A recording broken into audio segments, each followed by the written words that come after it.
This is my Ips video submission for Unit 8. In my last project, I defined my position as an illustrator, in the pods as author. My practice is personal and reflects all of the things I like, with strong influences from popular culture in the form of bright colours and cute creature companions to accompany dystopian characters on their journeys. I enjoy using my skill in drawing to storytell my feelings and ideas into my work. I like the words magic realism to describe my artwork.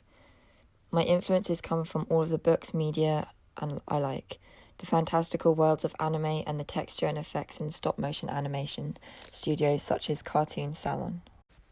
I like to think that I create work which evokes feelings magical and nostalgic, and that I create things that people would like to exist. I always get good feedback on my colours and get told I have a good sense of the colour wheel. Following on from my Unit 7 board game focused on mermaids which are inspired by fish and sea life, I used the natural world for inspiration again. In this project, I looked at the smaller and often overlooked wildlife which populates England and Europe. I wanted to focus on insects which could be seen as pests such as moths, and flowers which are viewed as weeds like the nettle, as my field guide is meant to inspire wonder and admiration for the smallest of Earth's creatures. Imagining fairy forests and gardens, I thought of the fairy folklore which lays in English mossy banks and giant towering trees, especially in Wales and Ireland. The history of the Fae is rich and detailed. Fairies that live among us aren't the Tinkerbell you may think of, but tricksy, powerful entities which have the power to aid, or to be cruel and mischievous, if motivated. The modern depiction of fairies a bowdlerization of what was once a sinister and serious folklore tradition. This softening of fairies' image has made the widespread but more childish and not so believable. My fairies are heavily inspired by the botanical partners, and so look much more believable and hold an essence of the traditional fairies folklore. Fairy portals are written about in my field guide. I wanted to include a map of areas to find these fae, including forests, lakes, and outside at night.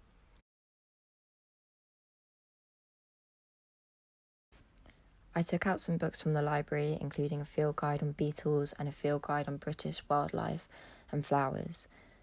And using these images, I got completely lost in my drawing.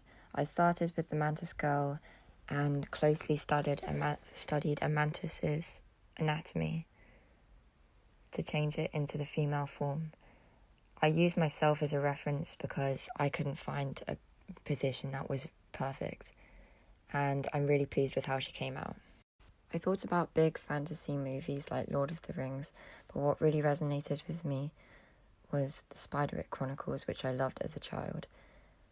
With the Spider-It Chronicles, there was an accompanying field guide. The field guide told stories of fairies and goblins which would live around your home and lawn, seeable through a stone with a hole. This concept was very simple and yet engaged many children like me and other older adults. It was effective because I could then go out and find a stone with a hole myself and look at the fairy world for myself. It made it accessible, and all I needed was the field guide, or just to believe. I wanted this to be an aspect of my world too. Tony Ditalizzi of Spider-It Chronicles and Brian Froud, fairy artist legend who worked on Dark Crystal, are two artists who inspired my fairies. Theirs are whimsical, earthy, romantic and detailed, and I feel physically pulled to the pixie faces and flower hats. An interview with Brian Froud said that the magic of drawing fairies to him is to draw the in-between, what's hidden, something that people don't necessarily believe in. He mentioned Arthur Rackham, who my dad showed me. Arthur Rackham is an 18th century fantasy drawer who illustrated most major fairy tales. Brian Froud says that he recognises the faces in the trees that Rackham draws, and I feel this too. I think this is the believable wonder of the fantasy realm, which causes for this continued retell of fairy tales, and I think this is why they never get old. Part of the whimsical and believability comes from the feelings that we had as children being evoked again in these drawings. Trees towering over us with faces and imagining fairies in between the bushes. I get a kind of comfort from these drawings. I wanted my field guide to look documented and believable. I also wanted to incorporate both my digital and traditional mediums. I found the merging of my mediums came quite naturally, as I like to break up my digital drawing with traditional. I was using a found book which I got off of eBay, which had jottings on from a former chemist. I like working on pre-worked surfaces as they already feel used and it doesn't feel like I will make a mistake with my drawing. I used coloured pencil and a technique where I laid down white acrylic paint first so it would create a resistance where the coloured pencil wouldn't cling as much and I couldn't do blending. This created a contrast over the brown worked surface of my notebook at the background and contrast where I wanted the highlights to show up, such as the eyes or on the white of the dandelion. With blending with coloured pencil, I like shading with the contrasting colours, so if I'm using pink, I'll use green in the shadows. I think this gives depth and definition as well as a kind of whimsical effect. I also think that coloured pencil suits quite well to this fantastical drawing, as it seems kind of old-fashioned, maybe what Brian Froud was using in some of his work, and that you might be able to just open in a book and find. My work is created for imaginators and creative people who like to believe in magic and get immersed in fantasy media and fairy tales. My work is also intended for people who have had similar surroundings to me, particularly with my current work, which directly takes plants and animals that I would see in English countryside and when I go back home. My artwork is very rooted in fantastical, and therefore I have realised more recently, while considering audience, that my art is a part of connection between me and many of my friends and people I grew up with. Therefore, I think anyone who grew up with similar surroundings of countryside, or even just at a similar time, being Gen Z, would enjoy my work. I imagine my work being sold at fairy fairs or at national parks, could imagine it at festivals or at any type of organised walk or nature.